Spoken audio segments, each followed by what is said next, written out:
नमस्कार दोस्तों, Devvrat knowledge villa में आप सभी का स्वागत, अभिवादन। आप देख रहे हैं कंप्यूटर नेटवर्क की हिंदी वीडियो सीरीज और सीख रहे हैं रिंग टोपोलॉजी।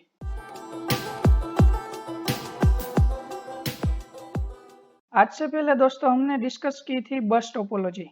अगर अभी तक आपने बस टोपोलॉजी वाली वीडियो नहीं देखी तो प्लीज़ एक बार यहाँ पर आई बटन पर क्लिक करके अगली वाली बस टोपोलॉजी की वीडियो देख लीजिए ताकि आपको रिंग टोपोलॉजी भी अच्छे से समझ में आ पाए। वैसे तो तरह तरह की टोपोलॉजीज होती है जैसे कि बस topology, star topology, ring topology, mesh topology, लेकिन आज हम डिस्कस करने जा रहे हैं रिंग टोपोलॉजी। चलिए शुरू करते हैं। मान लीजिए कि हमारे पास चार कंप्यूटर सिस्टम या तो फिर चार एंड सिस्टम है, चार डिवाइसेस है जिनको हम केबल से जोड़ देते हैं एक दूसरे से कुछ इस तरह से। ठीक है। अब आपको एक सवाल होगा कि ये तो कोई रिंग जैसा लगता नहीं है, लेकिन जब आप ज़्यादा डिवाइसेस ऐड करोगे और केबलिंग करोगे तो ये वाकई एक रिंग बन जाएगी जब आप इसमें ज़्यादा डिवाइसेस ऐड करोगे। ठीक है, तो कोई दिक्कत वाली बात नहीं है। आगे चलते हैं, प्रॉपर्टीज डिस्कस कर लेते हैं। सर्कुलर फ्लो ऑफ डेटा, यानी कि इसमें जो डेटा का फ्लो जो होगा, यानी कि डेटा एक डिवाइस से दूसरे डिवाइस तक कैसे जाएगा, ये अगर हम देखें तो यहाँ पर सर्कुलर फ्लो में डेटा जाएगा। या तो वो क्लॉकवाइज जाएगा या तो एंटी क्लॉकवाइज जाएगा। चलिए देख लेते हैं। इस तरह से एंटी क्लॉकवाइज जा सकता है या तो फिर अगर हम रिवर्स डायरेक्शन में चलाए तो एंटी क्लॉकवाइज भी जा सकता है। ठीक है। Unidirectional provide high speed. मान लीजिए दोस्तों कि अगर आप सिटी में जा रहे हैं और वहां पर कोई रास्ता जो है वन वे किया हुआ है, तो जाहिर सी बात है वन वे रास्ता है, सामने वाली साइड से कोई आने वाला नहीं है, तो आप बिंदास जा सकते हैं। तो आप जल्दी से जा पाएंगे और काफ़ी कम समय में आप जहां पहुंचना चाहते हैं वहीं पर पहुंच पाएंगे।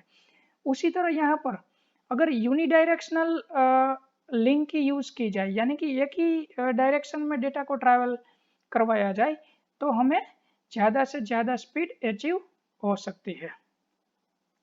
रोबस्टनेस, रोबस्टनेस ऐसी चीज़ है दोस्तों कि अगर यहाँ पर ज़्यादा डिवाइसेस भी लगाए जाए, मान लीजिए कि अभी 4 डिवाइसेस है, हम और 4 डिवाइसेस लगा देते हैं, ठीक है, 8 डिवाइसेस की रिंग क्रिएट करते हैं, तो भी इनके परफॉर्मेंस में कोई बदलाव नहीं आएगा क्योंकि इनका परफॉर्मेंस कम नहीं होने वाला। ठीक है, तो ये होता है रोबस्टनेस, यानी कि आप ज़्यादा डिवाइस ऐड करते हैं तो इनका परफॉर्मेंस कम नहीं होता।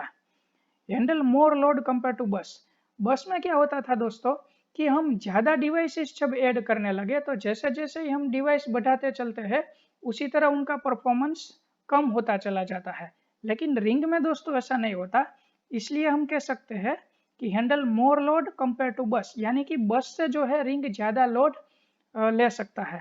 ठीक है, और बेटर परफॉर्मेंस कंपेयर टू बस, अगर ज़्यादा लोड कैरी कर सकता है तो जाहिर सी बात है इनका परफॉर्मेंस ज़्यादा ही रहेगा। ठीक है। Token can reduce collision. Collision means traffic.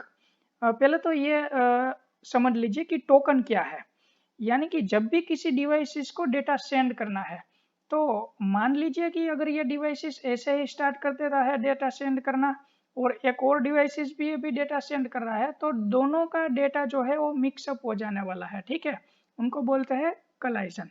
यानी कि अगर आप कोई रास्ता जो है इतना चौड़ा रास्ता नहीं है, ठीक है, रास्ते की चौड़ाई काफ़ी कम है, तो अगर दो बड़े व्हीकल्स अगर सामने एक दूसरे के सामने आ जाए कि दोनों में से कोई भी व्हीकल जो है एक दूसरे को क्रॉस ना कर पाए, ठीक है, ऐसी सिचुएशन भी आ सकती है, तब रास्ता ब्लॉक हो जाता है। उसी तरह चैनल में भी कुछ ऐसा होता है कि जब एक से ज़्यादा डेटा पैकेट्स ट्रैवल करते हैं तो कभी कभार चैनल ब्लॉक हो जाती है। ठीक है, तो टोकन इसलिए यूज़ करते हैं कि चेक करने के लिए कि अभी इसी वक्त अगर कोई दूसरा डिवाइस तो डेटा सेंड नहीं कर रहा, अगर कोई दूसरा डिवाइस डेटा सेंड कर रहा है तो ये डिवाइस अभी उनका ट्रांसमिशन यानी कि सेंडिंग प्रोसेस स्टार्ट नहीं करेगा। ठीक है, मान लीजिए कि ये ब्लैक वाला जो डिवाइसेस है ये डेटा सेंड करना चाहता है, ठीक है, तो ये डिवाइस जो है ये एक टोकन जनरेट करेगा, ठीक है। इस टोकन को सभी डिवाइसेस के पास भेजा जाएगा, कुछ इस तरह देख लीजिए, ठीक है। सभी डिवाइसेस के पास जाकर ये टोकन वापस आएगा और चेक कर लेगा कि अभी कोई डिवाइस डेटा ट्रांसमिशन कर रहा है या नहीं कर रहा।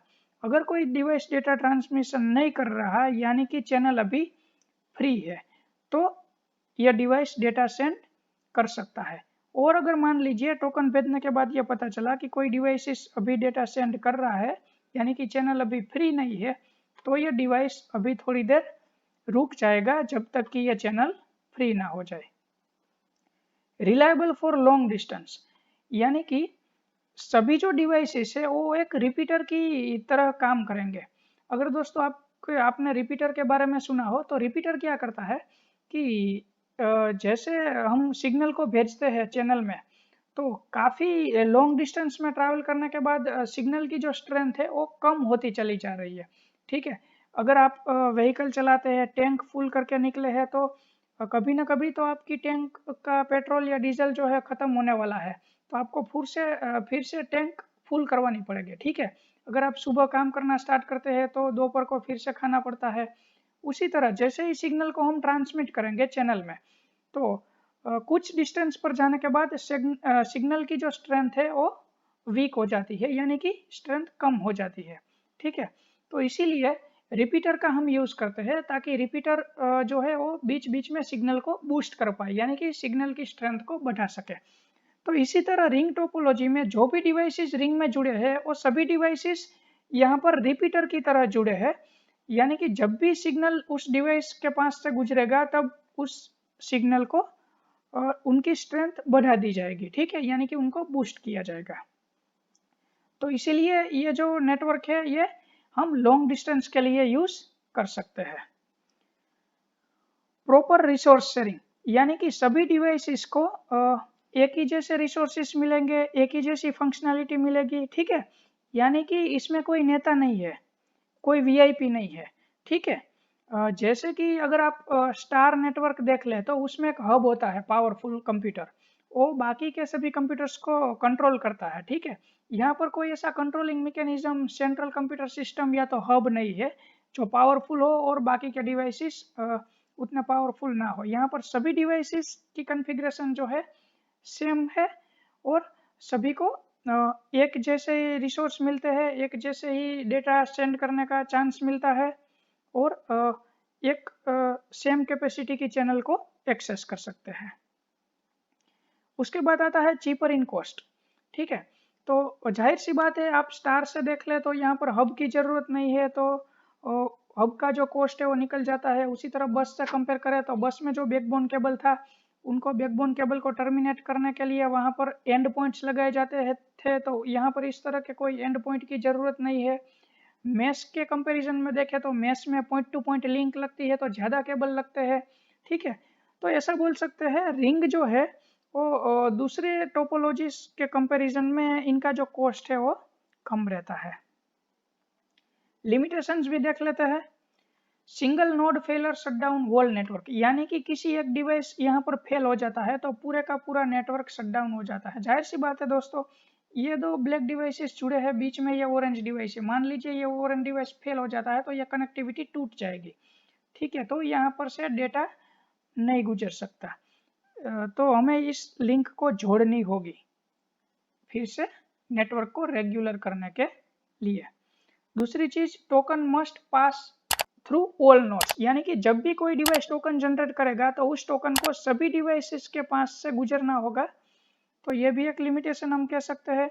Add and removal of device can generate disturbance, जाहिर सी बात है जब कोई नया डिवाइस ऐड करना चाहे तो केबल को बीच में से ब्रेक करना पड़ेगा और कनेक्ट करना पड़ेगा जो डिवाइस हम ऐड कर रहे हैं उनसे। और अगर हम किसी डिवाइस को रिमूव कर रहे हैं तो डिवाइस रिमूव करने के बाद ये लिंक जो है एक दूसरे से जोड़नी पड़ेगी। तो जब भी हम नया डिवाइस ऐड करेंगे या तो फिर कोई डिवाइस को रिमूव करेंगे तब नेटवर्क काम नहीं कर सकता, नेटवर्क को उस दौरान हमें स्टॉप करना पड़ेगा। वैसे बस टोपोलॉजी में जो अगर हम देखें तो वहाँ पर एडिंग एंड रिमूविंग डिवाइस एक तरह से ईजी था, क्योंकि सभी डिवाइसेस बैकबोन केबल से जुड़े रहते थे। अगर हम कोई नया डिवाइस छोड़ते हैं और रिमूव करते हैं तो बाकी के नेटवर्क पर कोई उनकी जो इफेक्ट है नहीं पड़ती। आगे चलते हैं, ट्रबल शूटिंग इज डिफिकल्ट।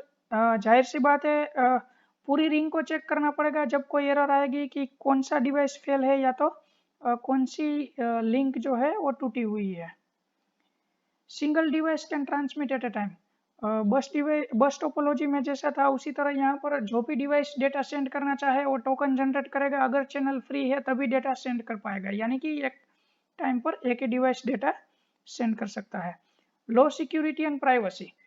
जब डेटा कोई डिवाइस सेंड करेगा तो डेटा सभी डिवाइसेस के पास से गुजरता हुआ अपने डेस्टिनेशन डिवाइस पर जाएगा।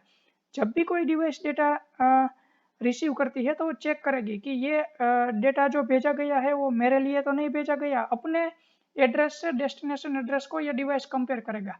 अगर दोनों एड्रेस सेम रहते हैं तो उनको पता चल जाएगा कि ये जो मैसेज यानी कि डेटा भेजा गया है वो मेरे लिए भेजा गया है। अगर एड्रेस सेम नहीं है तो वो आगे वाले डिवाइसेस को फॉरवर्ड कर देगा। उसी तरह आगे वाला डिवाइसेस भी यही करेगा। जब तक ये एड्रेस मैच नहीं होता तब तक ये डेटा आगे फॉरवर्ड किया जाएगा। यानी कि ये डेटा जो है सभी डिवाइस से गुजरता हुआ चलता है, इसलिए हम कह सकते हैं कि इनकी सिक्योरिटी और प्राइवेसी कम है। Each node checks destination address on data arrival.